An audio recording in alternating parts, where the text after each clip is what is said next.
यहाँ तक हमने सुना कि ब्रह्मज्ञानी की कैसी गति होती है। ब्रह्मज्ञानी को अच्छी गति नहीं मिलती। जो निर्विकार निर्विशेष भगवान का ध्यान करते हैं ना, इस बात की चर्चा प्रश्न अर्जुन ने 12वें अध्याय में भी किया है और भगवान श्री कृष्ण ने उत्तर भी दिया है कि जो निर्विज्ञान निर्विशेष की उपासना करते हैं वो भी आसान नहीं है, वो भी कठिन है। लेकिन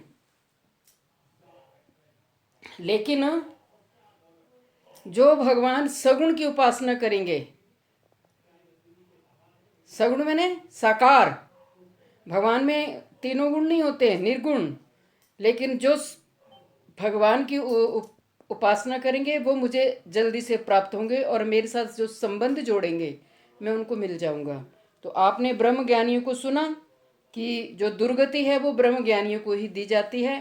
ये बैकुंठ का एक सोपान है, जाने का सोपान होती सीढ़ी, लेकिन बैकुंठ के भीतर प्रवेश नहीं कर पाएंगे, बैकुंठ के बाहरी औरे में रहेंगे। तो यहाँ कहा कि ये जो अंग ज्योति है ये भगवान हरि की शरीर का अंग का प्रकाश है।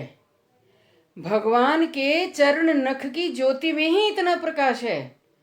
किशोरी जी की एक चिंची उंगली का जो नख है ना, उसमें इतना प्रकाश है कि हम वहां भी टिक नहीं पाते।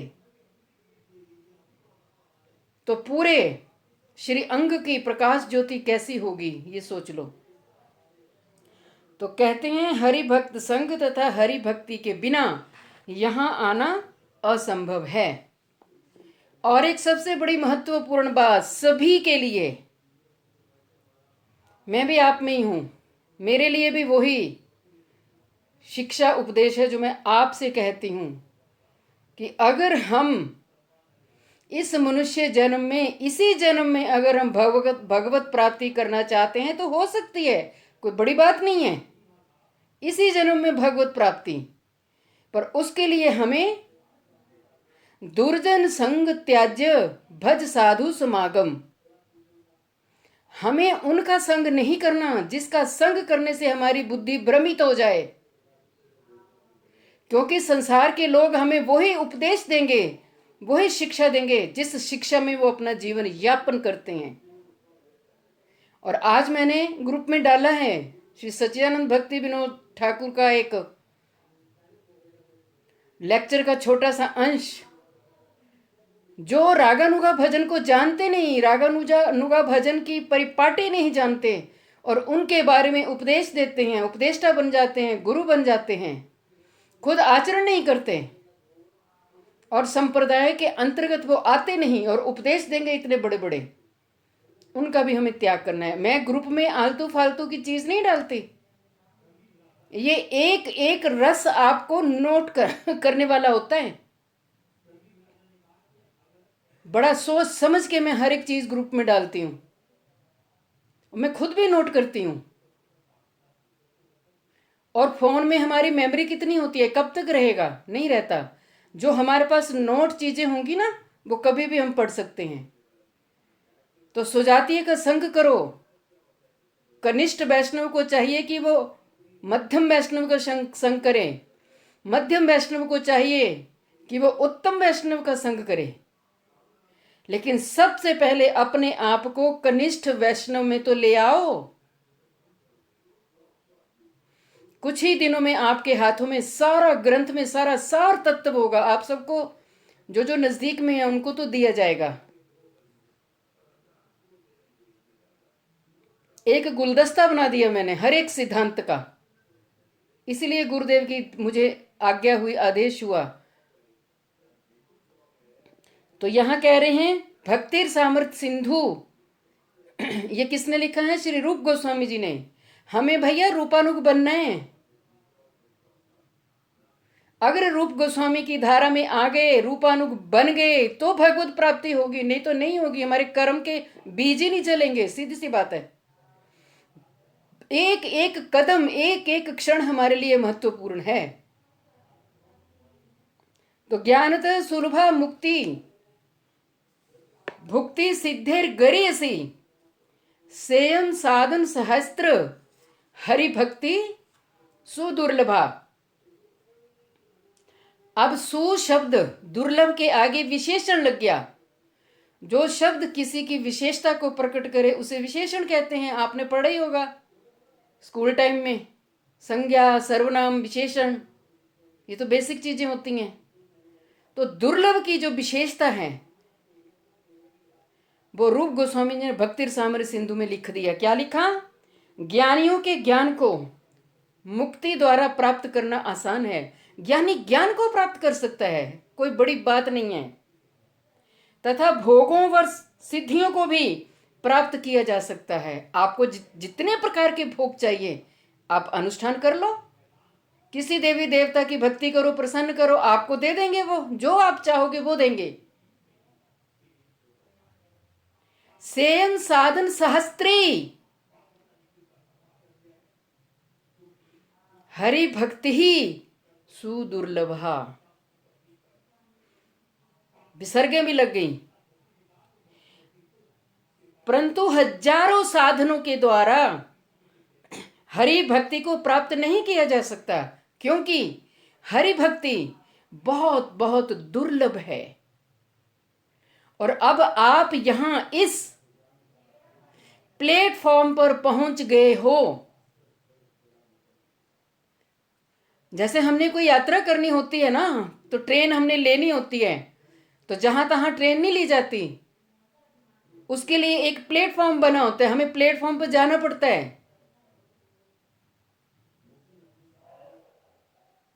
तो अब हम भक्ति के उस प्लेटफॉर्म पर सारे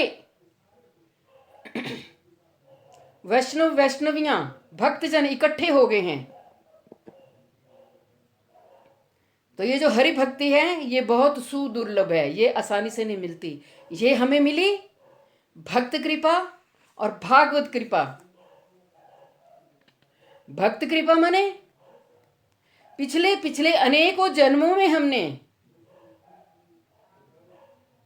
सुकृति उथ अनर्थ वो पैदा किए हैं, बनाए हैं, हमने जोड़े हैं।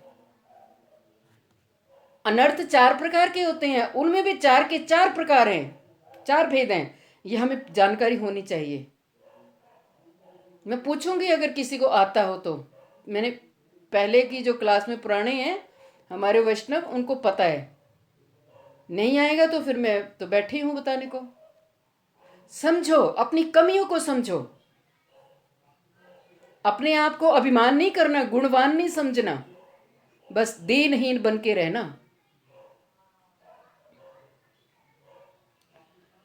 तो यहां एक श्रीमद् भागवत का, ब्रह्मा जी का 10वें स्कंद का एक स्तुति प्रमाण भी दिया। देखो भागवत में क्या है, शुरू से ही भागवत में स्तुतियां हैं। अब समय नहीं है ना, नहीं तो मैं आपको पूरी भागवत का बता देती किस किस ने कैसे कैसे स्तुति की है। कम से कम एक एक की स्तुति का एक एक श्लोक, आधा आधा श्लोक तो हमें याद होना चाहिए। श्लोक नहीं आता, हिंदी याद होनी चाहिए जो हम भगवान को सुनाएं। स्तव गान, स्तुति गान।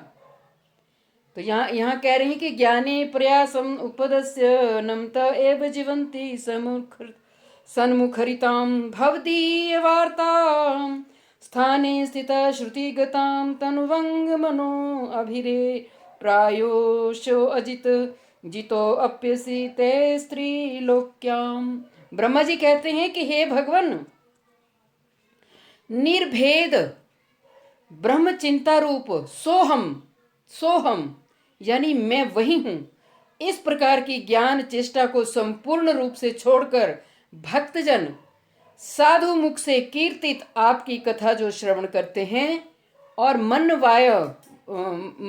काय वाणी को मनसा वाचा कर्मणा, ये 3 है ना हमारी कर्म इंद्रियां। मन से जो सोच लेते हैं, आपने किसी का, देखो आपने किसी का बुरा कर्म से किया नहीं, हाथों से किसी का किया नहीं, लेकिन मन से सोच दिया तो भी फल मिलेगा। वाणी से किया तो भी, वाणी कर्मेंद्रिय है। शरीर मनसा वाचा कर्मणा, हमारे कर्म इंद्रियां, हाथ हैं, पांव हैं, आंख है, नाक है, जो भी है, बीजों को बनाएंगे। ये फल भुगत के तभी ये खत्म होंगे, बिना फल भुगतान की ये नष्ट नहीं होते। तो कहते मन, काय और वाणी को भजन मार्ग में समर्पित करके जीवन भर जो भक्ति का आचरण करते हैं, आप अपराजय दुर्लभ होते हुए भी, यानी आप ऐसे हैं कि आपको कोई पराजित भी नहीं कर सकता और आपको कोई वश में भी नहीं कर सकता। दोनों ही बातें हैं। पर आप उन समस्त भक्तजनों के आगे हार जाते हो। इसीलिए भगवान सबको सब कुछ दे देते हैं। नहीं देते तो अपना बिरह नहीं देते, अपना प्रेम नहीं देते, अपनी भक्ति नहीं देते, क्योंकि भगवान को भक्त के प्रेम में बंधना पड़ता है। भगवान को वश्यता स्वीकार करनी पड़ती है। जैसा मुझे भक्त नचाएगा वैसा मैं नाचूंगा। अहम भक्त पराधीना, मैं स्वतंत्र नहीं हूं, मैं भक्तों के वश में हूं, मैं परतंत्र हूं। तो क्या प्रॉब्लम है? इसी जन्म में कर लो ना प्राप्ति। छोड़ो अपने दुर्जन संग को, इधर भागना उधर भागना, उसको प्रसन्न करना, उससे डरना, उसकी चिंता। शुद्ध भजन करो। हमारा हृदय जो है ना, उसका चित्त बल इतना बढ़ा लो, इतना बढ़ा लो कि बस हम पर किसी की वाणी का प्रभाव ही ना पड़े। क्या हमारा ये हृदय, हमारी बुद्धि इतनी सस्ती है कि इसको कोई भी खरीद ले, इसको कोई भी कैप्चर कर ले? नहीं। हमारा हृदय तो प्रिय प्रीतम के लिए है। हमारी बुद्धि, हमारी वाणी, हमारे हरि गुरु वैष्णवों के लिए है, अदर पर्सन के लिए नहीं है, चाहे कोई मुझे कितना ही भय दिखाए। प्रभु कहे एहो हय, आगे कह आर, राय कहे प्रेमा भक्ति, सर्व साध्य सार। अब चैतन्य महाप्रभु जी ने, हाँ ये हो सकता है, एहो हय, ये हो सकता है। तो राय रामानंद जी ने आगे उत्तर दिया, प्रभु प्रेमा भक्ति सारे साधनों का सार है, प्रेमा भक्ति। तो प्रेमा भक्ति के बारे में हम कल सुनेंगे। आज के लिए आपको इतना ही। और अच्छे से आप अपनी जो आपके जो निजजन होते हैं ना, स्वजातीय, उनसे भी इस, अरे तुमने कहाँ तक समझा, अरे मेरे समझ में नहीं आया, अरे दोबारा से बताइए, चलो हम चर्चा करते हैं। जिसके पास जियो है ना, फ्री तो है, कितनी रीलें देखोगे, कितना फेसबुक देखोगे। ये जो गोल्डन मोमेंट्स आपको मिले हैं, ये प्लेटफॉर्म मिला, ये जीवन में दोबारा नहीं मिलने वाला। ना इतना डिटेल से कोई करवाएगा, ना ही आप समझ पाओगे। तो इस समय का लाभ ले लो। हाँ, मेरी आज्ञा के बिना नोट्स आगे पीछे नहीं भेजने। जो इस ग्रुप में दीक्षित हैं, जो इस ग्रुप को कंटिन्यू ज्वाइन कर रहे हैं, वो अधिकारी हैं, क्योंकि मुझे आदेश मिला है दूसरे जगह से कि अनअधिकारी को कुछ भी नहीं। इसलिए तो आइए, पेज नंबर है 42 और श्लोक नंबर है 30। तो कल हमने बहुत सुंदर हरि कथा सुनी। अब आगे से आगे, आगे से आगे अति सुंदर। हर रोज आप यही कहोगे, मुझे आते ना जब वैष्णवियों के फोन, दीदी आज तो कथा बहुत सुंदर लगी, बड़ा रस आया। अरे भगवान रसो वे सह हैं, भगवान रस से परिपूर्ण हैं, तो अपने निज जनों को भी रस ही देते हैं। तो यहाँ तत्शिष्य रूपेण च मत्प्रियं तं संवश्रव्य शापं निलय अंधकूपात् श्रीवासुदेवेन विकृष्य नीतः प्रायोपवेशाय मतिं द्योनद्याम्। जिन श्री वासुदेव ने राजा परीक्षित अपनी माता उत्तरा से बातचीत कर रहे हैं। कहते हैं, जिन श्री वासुदेव ने उस शमीक ब्राह्मण के शिष्य रूप में मेरे प्रिय उस शाप को सुनवाकर मुझको ग्रह रूपी अंधकूप से खींचकर, शब्दों की ओर ध्यान देना। परीक्षित महाराज क्या कह रहे हैं? ग्रह कूप। और कूप कैसा है? अंधा कुआं। और हम इसी गृहस्थ में ऐसी पलथी मार करके हम आसक्त हुए बैठे हैं कि हमारे कान ही खड़े नहीं होते कि हमारे इतने बसंत बीत गए, इतना समय नष्ट हो गया। कभी किसी को चेतना नहीं आती। और ये सब रिश्ते नातेदार संसार ये माया से रचे बचे हैं भाई। ये क्या खाते हैं? ये हमारा समय खाते हैं। तो अंधकूप से खींचकर गंगा तट पर प्रायोपवेशन अर्थात अन्न जल त्याग कर मरने के लिए बैठने की बुद्धि प्रदान की है। अब राजा परीक्षित को किसी ने कहा थोड़ी है कि तुम अन्न जल त्याग दो, लेकिन जब वैराग्य हो जाता है तो ऐसा बुद्धि में भाव आता है। श्री भगवान ने ही, अब भगवान सुनो, मैंने पहले भी कहा था, भगवान की इच्छा के बिना पत्ता नहीं हिलता। यश अपयश हानि लाभ सुख दुख ये सब जो कुछ भी रचना है ये भगवान ने हमारे अंतःकरण में, जो चतुष्ट अंतःकरण है, वो सारी साक्षी के रूप में, जो आत्मा वो तो निर्लेप है, लेकिन मन सारा हमारा लेखा जोखा रखते हैं। सारा ये मत भूलना। आप सात सात लोहे की बड़ी बड़ी दीवारें बना दो, उनमें भी छुप करके अगर आप पाप करोगे तो भी भगवान को पता है। कथनी करनी मेरी बात सुन लो। मैंने अपने जीवन में यही सूत्र अपनाया है। आप मुझे पूछते हो ना कई बार, मैंने जो मैं सोचती हूं वो मैं कहती हूं, जो मैं कहती हूं मैं करती हूं। मेरा बुद्धि में, मेरा हृदय में और मेरी वाणी में तीन बातें नहीं होती। आप भी अपने इस नेचर को अपना लो। लोग सोचते कुछ हैं, करते कुछ हैं, कहते कुछ हैं। कपट मत रखो, छोड़ दो इस दुर्गुण को। किसके लिए कपट रखोगे? भगवान को प्राप्त करना है ना, तो बिल्कुल बिल्कुल छल कपट से बिल्कुल निर्मूल हो जाओ। छल कपट रहित होकर के भजन करो। इनको रखोगे तो एक कान से सुना, दूसरे कान से निकल गया, हृदय में रस नहीं बैठेगा। हृदय के पात्र को सीधा रखो। कथा सुनने बैठते हो ना, अपने जो घर गृहस्थ के काम है उनको निपटा लो और एकाग्र चित्त से कथा करो और सुनो। और जब मैं प्रणाम मंत्र बोलती हूं, आप भी साथ साथ अपने मन में बोला करो।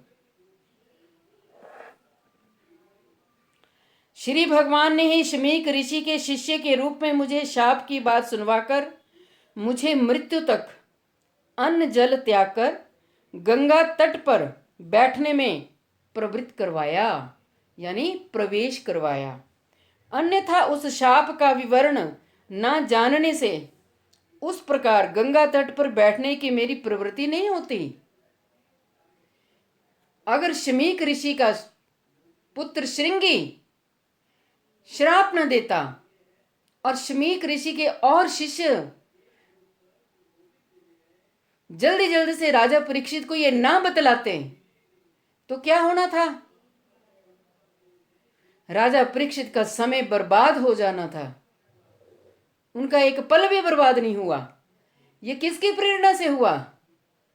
भगवान कृष्ण की इच्छा से। उस समय ऐसे शाप को सुनकर भी मुझे भय नहीं किंतु हर्ष ही हुआ, खुशी ही हुई, क्योंकि इस प्रकार की अवस्था ही मेरे द्वारा प्रार्थनीय थी। यानी ऐसा समय आना ये मेरे लिए सही था, क्योंकि मैंने इतना बड़ा अपराध कर दिया था, इसलिए शाप मेरे लिए वरदान बन गया।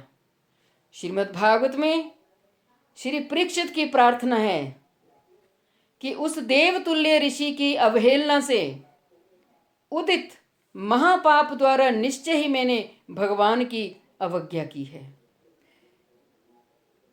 परीक्षित महाराज कह रहे हैं कि मैंने ऋषि की अवहेलना की।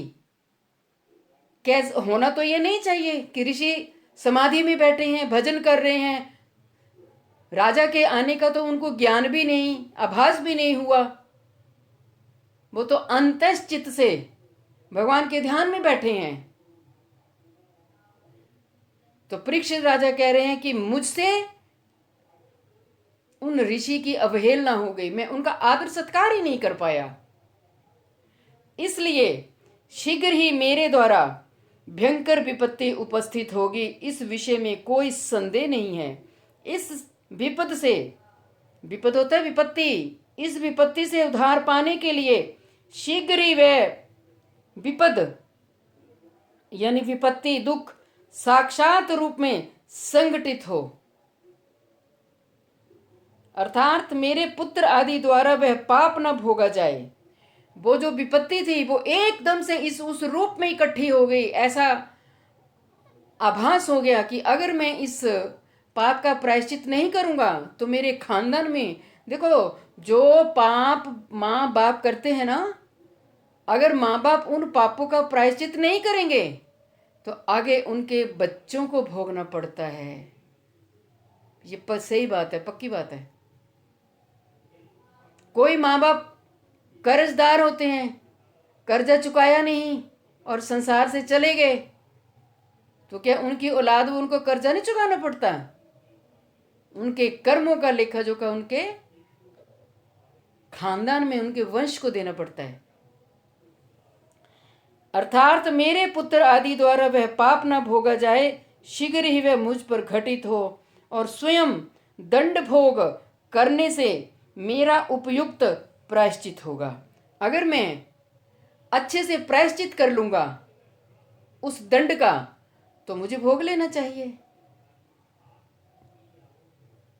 कई लोग क्या करते हैं ना, हरिद्वार में जाएंगे, गंगा जी में, हे माँ गंगे,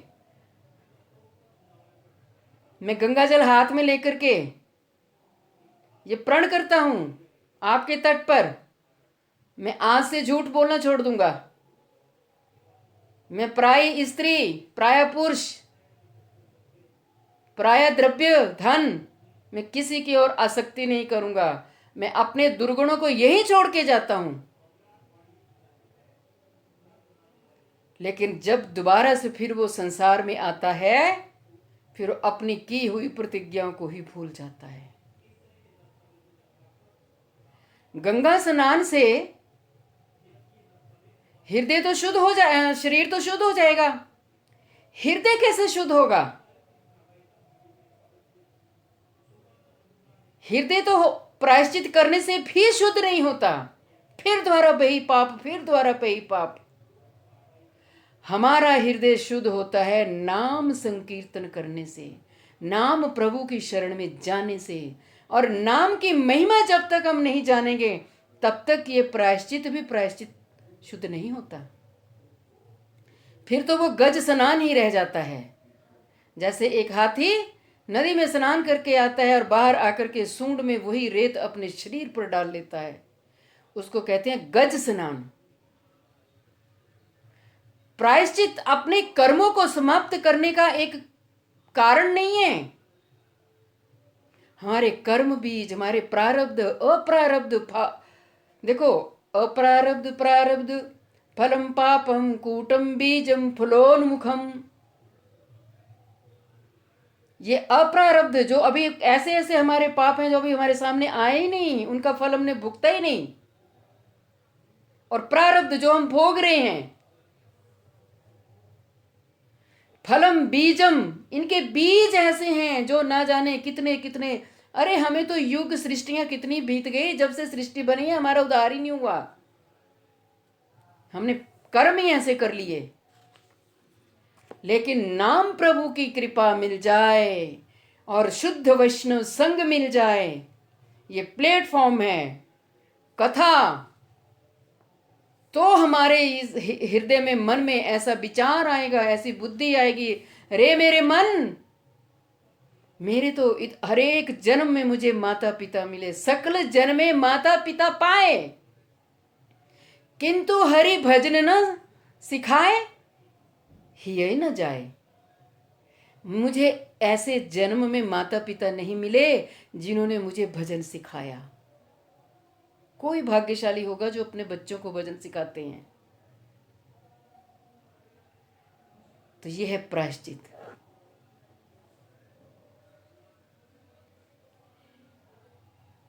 मैं पुनः इस प्रकार के गर्हित, गर्हित माने घृणित, घृणा करने वाले कर्म में प्रवृत्त नहीं होऊंगा।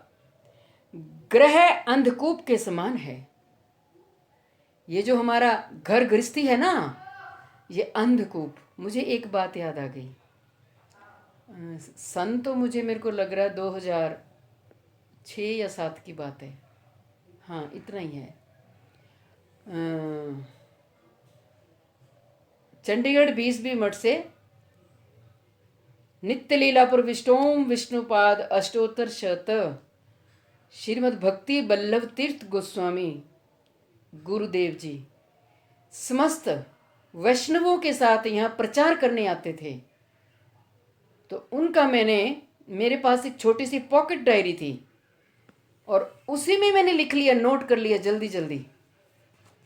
उन्होंने क्या कहा कि ये जो गृहस्थ है ये एक अंधा कुआं है, और कुएं में जैसे बाल्टी गिर जाती है, तो अगर हमने कुएं में से बाल्टी को निकालना है तो कैसे निकालेंगे? एक ऐसे लंबा सा रिंग जैसा होता है, उसको ऐसे कुंडियां लगी होती हैं और उसके साथ एक लंबी रस्सी होती है, तो उस कुंडी को हम कुएं में ऐसे घुमाएंगे तो किसी कुंडी में वो बाल्टी फंस जाएगी और वो बाल्टी फिर पानी से भर के कुएं से बाहर आ जाएगी। तो श्री गुरुदेव जी ने क्या उदाहरण दिया कि हम जो गृहस्थ के कुएं में पड़े हैं ना, तो क के पांव में जो री होती है ना, वो री है वो कुंडी, और हम हैं अधूरी बाल्टी जो इस घर गृहस्थ के कुएं में पड़ी हैं। जब हम कृष्ण नाम के जब कुंडे में फंस जाएंगे तो हमारे जन्म जन्म सुधर जाएंगे, भजन होगा, भक्ति होगी, साधु संग करो, वैष्णव संग करो। नहीं तो ऊपर देख लो, ऊपर आसमान है, आसमान ही दिखता है ना हमको, कोई लोग तो कुछ दिखाई दे नहीं रहा। तो हम ऐसे ही अंधे कुएं में पड़े हुए हैं, अंधकूप।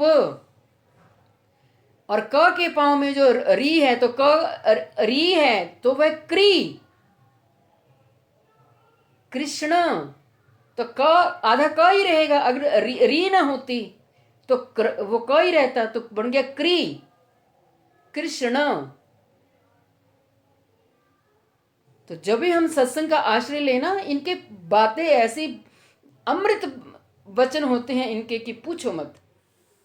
मैंने वो छोटी सी पॉकेट डायरी है, बड़ी संभाल के रखी हुई है।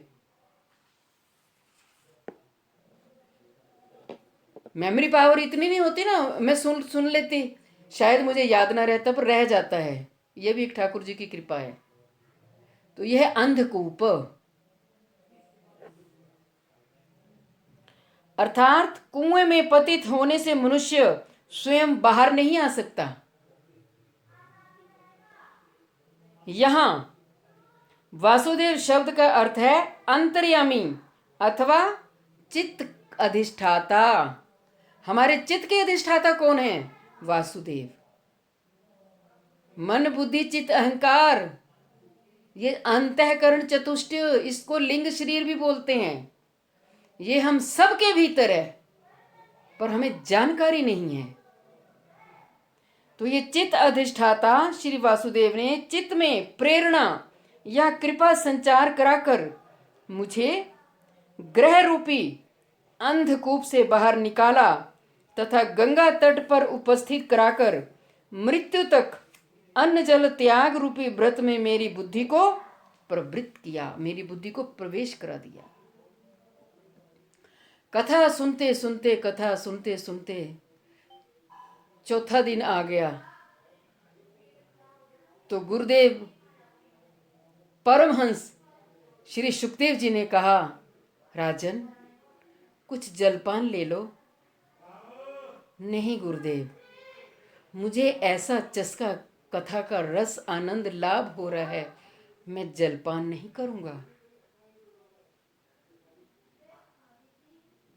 श्रोता कवि सीखते हैं कुछ, कथा सुनेंगे, खूब कथा में जलपान चलता है और गुरुदेव बैठे होते हैं व्यासपीठ पर और भागवत भगवान बैठे होते हैं, सीनियर वैष्णव होते हैं, तो उनके सामने ही पानी पिएंगे गिलास से, बोतल से, ABCD। अपराध नहीं हो रहा? अगर ठीक है आप बीमार हैं, नहीं रह सकते, पानी पीना ही है, तो आपके पास एक दुपट्टा होता है, रुमाल होता है, उससे ऐसे को पर्दा करो, फिर जलपान करो। यह है विधि। गए आत्मा का उद्धार करने, कथा सुनने, वहां 10-20 अपराध करके आ जाएंगे। फिर कथा सुनेंगे, अजय मेरी टांगों में दर्द है, बिल्कुल सामने को पांव कर देंगे। वैष्णवों की तो छाया में पांव नहीं आना चाहिए और भागवत भगवान के सामने पांव करते हैं। क्या पाया? ये ध्यान रखना चाहिए।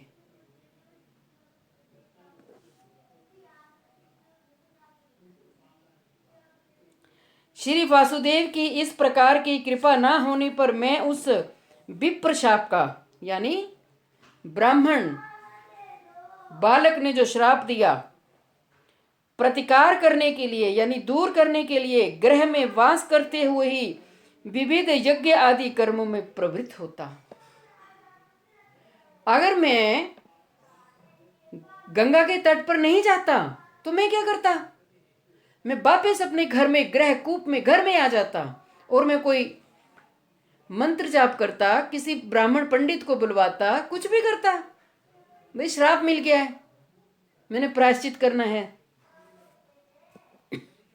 और यज्ञ आदि कर्मों में प्रवृत्त ना होने का एकमात्र कारण श्री वासुदेव की करुणा ही है। हम लोग जो, कई लोग ऐसे होते हैं ना कि वो भगवान को इतना भला बुरा बोलते हैं ना कि रहे भगवान, हे भगवान पूछो मत, मैं तेरे लिए ऐसा करती हूं, मैं तेरे लिए ऐसा करता हूं, ऐसा दान पुण्य, तूने मेरे लिए क्या किया? ये नहीं पता कि मेरे ही कर्म किए हुए मेरे सामने आ रहे हैं। जब कर्म किए थे तब सोचा था, किसी से सलाह मांगी थी? तब तो मांगी नहीं।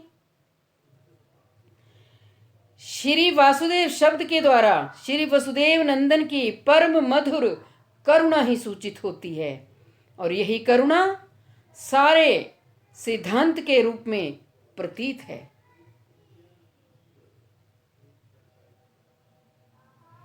अगर राजा परीक्षित से श्रृंगी ऋषि का अपमान हो गया, अवहेलना हो गई, तब भी गर्भ में दर्शन किया था ना राजा परीक्षित ने, तो भगवान के ने उनका उद्धार किस अच्छी गति से किया, देख लो।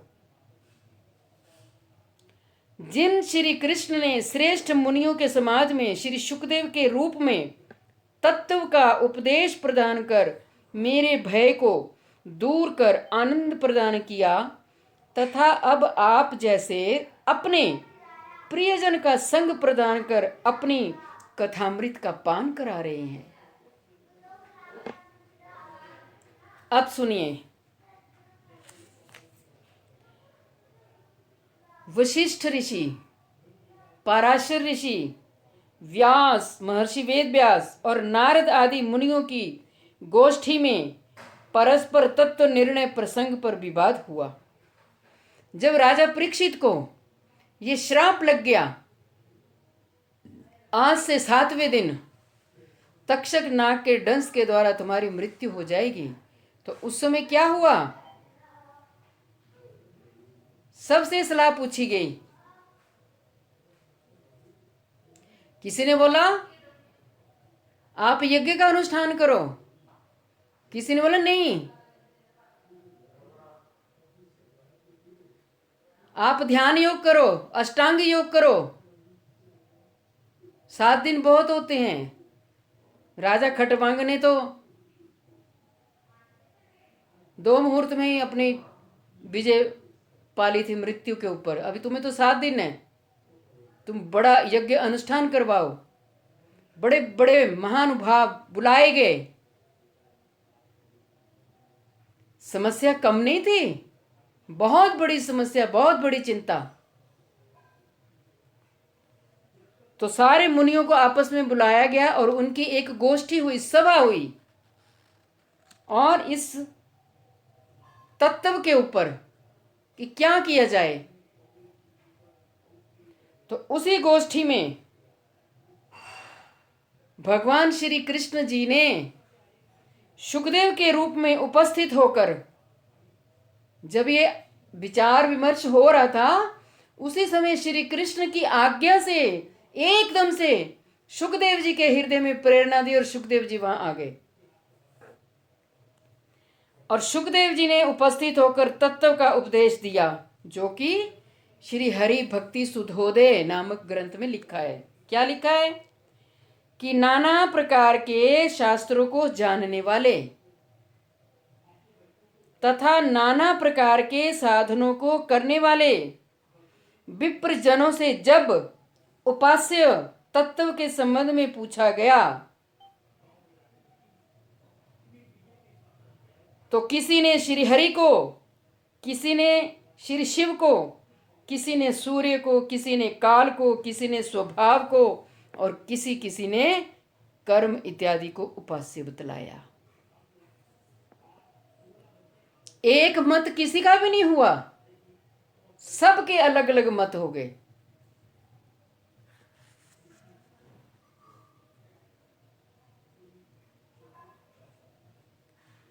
इस प्रकार अलग अलग उपास्य तत्व का निरूपण करते हुए वे आपस में विवाद करने लगे। वो सारे जो ऋषि मुनि थे ना, वो आपस में बहस, मेरा जो मत है, मेरा जो बात है, सिद्धांत है, वो ठीक है, आप राजा परीक्षित से ऐसा करवाइए। नहीं नहीं, ये कर्म कांड के अंतर आएगा, मैं बताता हूं, अष्टांग योग करे, सोहम सोहम करे। सब वहां पर सबके मतों का विवाद हो गया। उस मुनिंद्र गोष्ठी यानी उस मुनियों की सभा में उन्हीं श्री कृष्ण के ने व्यास पुत्र श्री शुकदेव के रूप में सर्वसम्मत परमार्थ तत्व का उपदेश प्रदान कर मेरे भय को दूर किया था। शुकदेव जी ने कहा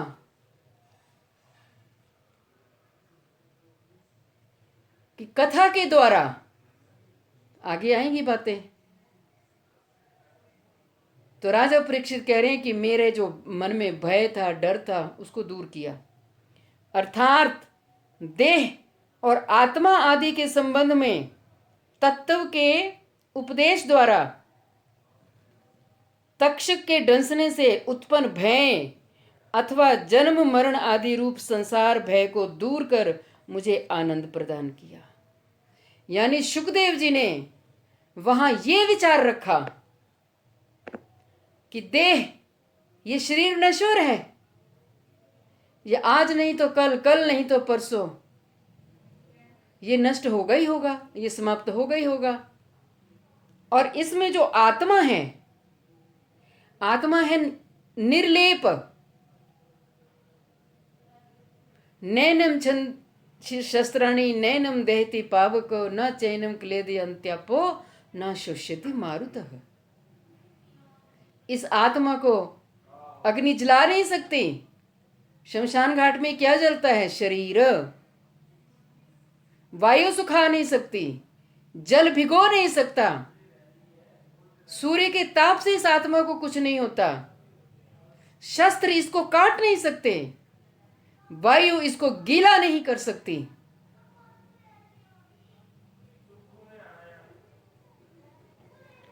तो आत्मा के संबंध में बोला कि अगर तक्षक डस भी लेगा तो कितनी ऊंची बात बताई कि ये देह नष्ट हो जाएगा, लेकिन इस शरीर में जो आत्मा है वो निर्लेप है, वो अजर है, वो अमर है, वो अविनाशी है। ईश्वर अंश जीव अविनाशी, चेतन सहज अमल सुख राशि। ये आत्मा ईश्वर की अंश है, तटस्था शक्ति का अंश है। जो तटस्था भगवान की शक्ति का जो अंश है वो कैसे नष्ट होगा? कोई भी भगवान की जो बनी हुई सृष्टि में उसको आत्मा को प्रभावित नहीं कर सकती।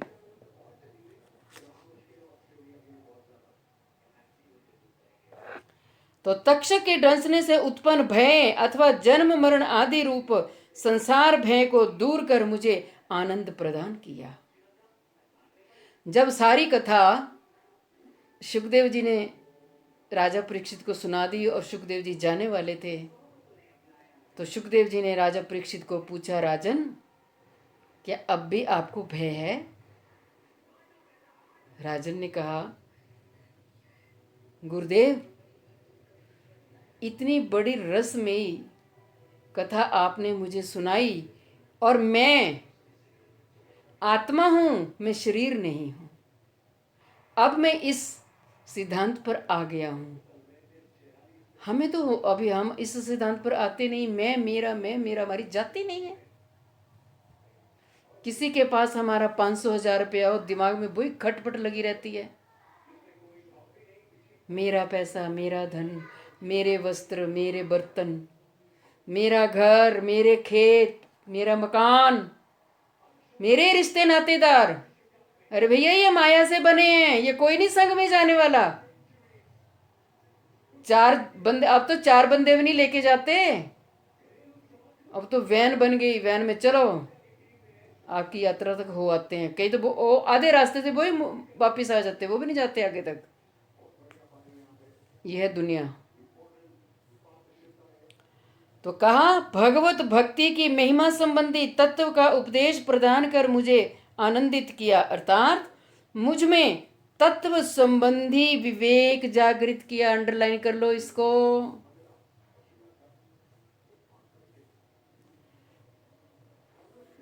तत्व संबंधी विवेक,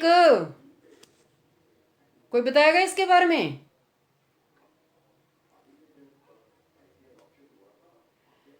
तत्व संबंधी विवेक ये होता है कि जब हम शुद्ध वैष्णव जनों का संग करते हैं, शुद्ध ग्रंथ पढ़ते हैं और हम अपने पूर्व आचार्यों की लेखनी, उनकी अनुभूतियां सुनते हैं, तो क्या हमें अभी विवेक नहीं हो रहा?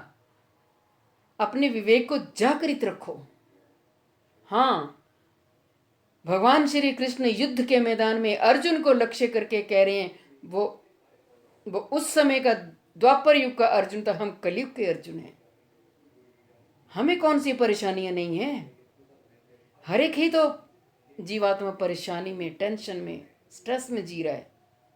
हम भी कलयुग के अर्जुन हैं। जागो, अपने विवेक को जगाओ, और बड़ी जल्दी जल्दी संसार को असार समझ के मत घुसो संसार में। उतना ही अपने लिए रखो जितनी हमें जरूरत है। हम फंस जाते हैं दुनिया को अपना ये दिखाना, ये करना, वो करना, और काल की तलवार तो लटक रही है सिर पर, बस पढ़ने की देरी है। अब श्री गुरुदेव सुखदेव के अंतर्धान होने और मेरे मृत्यु काल तक उपस्थित होने पर वही श्री कृष्ण आप जैसी परम वैष्णवी रूपी अपने प्रियजन का संग प्रदान कराकर, वैष्णवी रूपी अपनी मैया को बोल रहे हैं, उत्तरा को, अपनी कथामृत का भली भांति पान करा रहे हैं। उनके प्रियजन के संग में उनकी कथामृत रूप रस का पान ही समस्त फलों का सार है। अगर आप हरि कथा सुन रहे हो और आपको रस आ रहा है, विवेक जागृत हो रहा है, तो समझो कि ये कृपा किशोरी जी की है। पहले कृपा किशोरी जी की बरसती है। हमारी मंजरियों की बरसेगी, किंकरियों की बसेगी। और गुरुदेव क्या है? किंकरी, मंजरी, परम गुरुदेव, परमेष्टि गुरुदेव। पूर्व आचार्य, इनके बिना थोड़े हम कुछ प्राप्त करेंगे। मैं निरुपाधिक यानी अहेतु की कृपा के मूल उन श्री कृष्ण को प्रणाम करता हूं। विप्र वचन का यानी ब्राह्मण के वचनों का आदर करने के कारण मेरा अंतिम दिवस वर्धित होकर बहुत बड़ा होगा। यानी मेरा जो अंतिम दिन होगा, जिस दिन मैं मृत्यु के आगोश में जाऊंगा। मेधा दीदी अपना माइक ऑफ कीजिए। मेधा दीदी माइक ऑफ कीजिए। अतः अब मैं अनन्य चित्त से, अनन्य चित्त का मतलब और जगह अपने चित्त को नहीं लगाऊंगा। आपके प्रश्न के उत्तर में जो कहूंगा उसे समस्त वैष्णव शास्त्रों का सार स्वरूप जानना। अंडरलाइन करो इस क्वेश्चन को, खूब अच्छे से अंडरलाइन किया करो जब हम ग्रंथ पढ़ते हैं तो। यदि आपत्ति हो कि अपने गुण आदि का वर्णन करना महान व्यक्तियों के लिए अत्यंत अनुचित है। यहां सनातन गोस्वामी कह रहे हैं कि अगर आपत्ति हो कि अपने गुणों का बखान नहीं करना चाहिए। संसार में भी हंसी होती है और ये अनुचित कार्य है। इसके लिए कह रहे हैं श्री कृष्ण निरुपाधिक कृपा के आकर स्रोत हैं। अर्थात किसी में, इस भावानुवाद को ना मैंने बहुत अच्छे से किया है अंडरलाइन पहले का,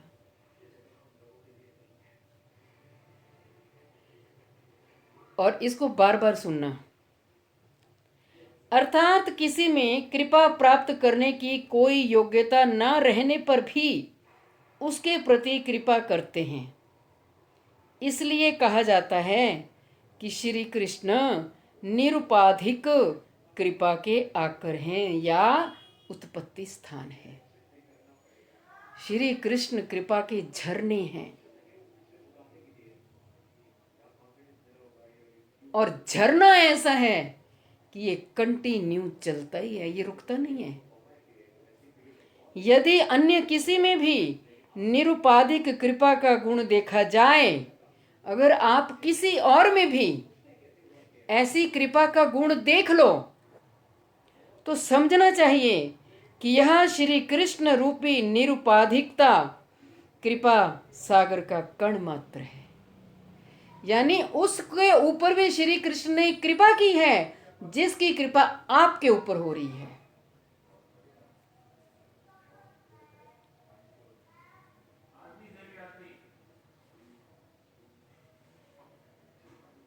यानी बिना किसी शर्त के प्रेम करना, ये विशेषता होती है।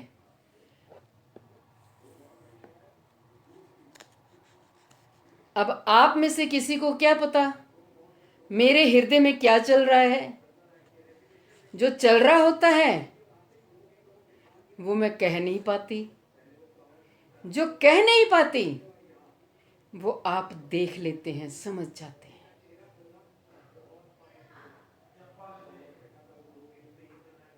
पहेली है ना, समझ में नहीं आई होगी। देखो मेरे मन में, मैं बात करो अपनी, औरों की नहीं।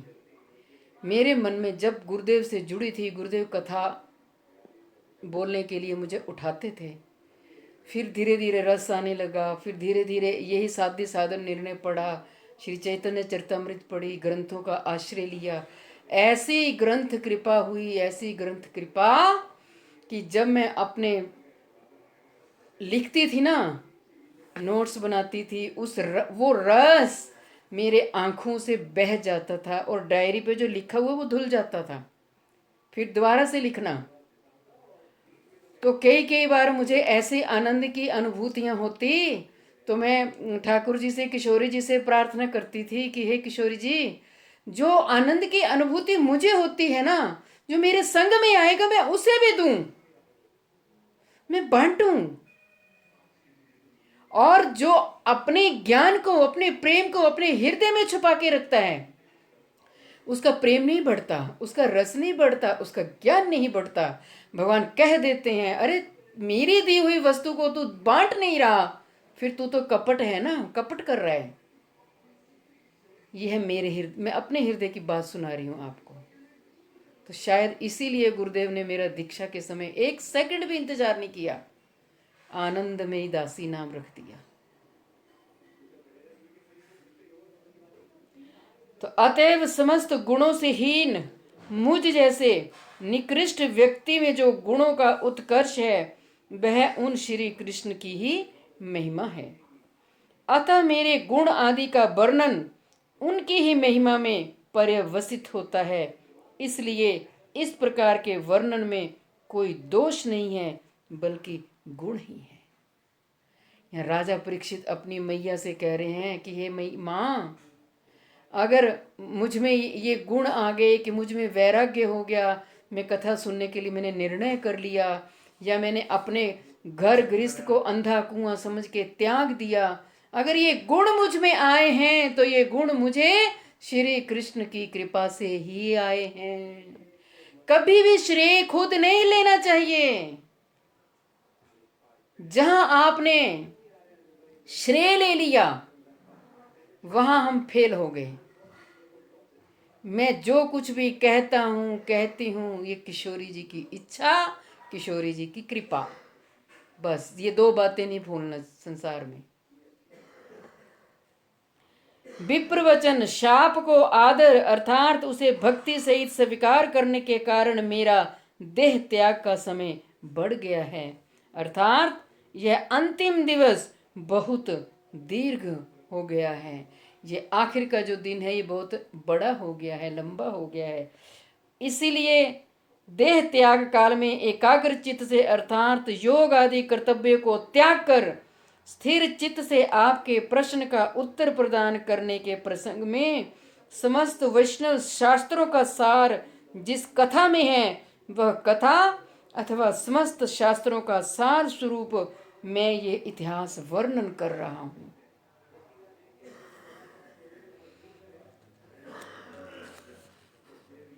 कितनी सुंदर बात कही। यद्यपि श्रुति और स्मृति के वचनों की साक्षात अर्थात मुख्य वृत्ति तथा तात्पर्य वृत्ति से व्याख्या करके मैं आपके प्रश्नों का उत्तर देकर अपने आप को संतुष्ट करने में समर्थ हूं। बिल्कुल साफ कह रहे हैं अपनी माता से, मैया मैं आपके प्रश्नों का उत्तर दूंगा, पीठ नहीं दिखाई। क्यों? क्योंकि इतना श्रीमद् भागवत महापुराण जो सुना वो भी परमहंस से, उनके गुरु सुखदेव जी हैं, उनसे सुना। तथापि सर्वप्रथम अपने गुरु श्री सुखदेव की कृपा से प्राप्त संशय छेदनकारी और स्पष्ट अर्थ वाले इस सुप्रसिद्ध इतिहास का वर्णन कर अंत में श्रुति स्मृति के उन वचनों को मैं उद्धत करूंगा, यानी प्रकाश करूंगा। बड़े विश्वास से कहा कि माता,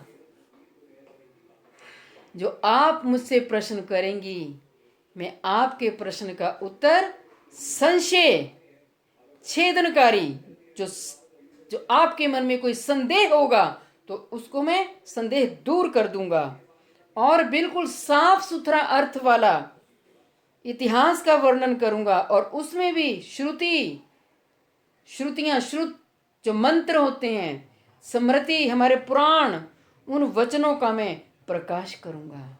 मैं झूठी मूठी कपोल कल्पित बात नहीं करूंगा। तो कितनी सुंदर यहाँ राजा परीक्षित ने अपनी मैया से वार्तालाप किया। वांछा कल्पतरुभ्यश्च कृपा सिंधुभ्य एव च पतितानां पावनेभ्यो वैष्णवेभ्यो नमो नमः।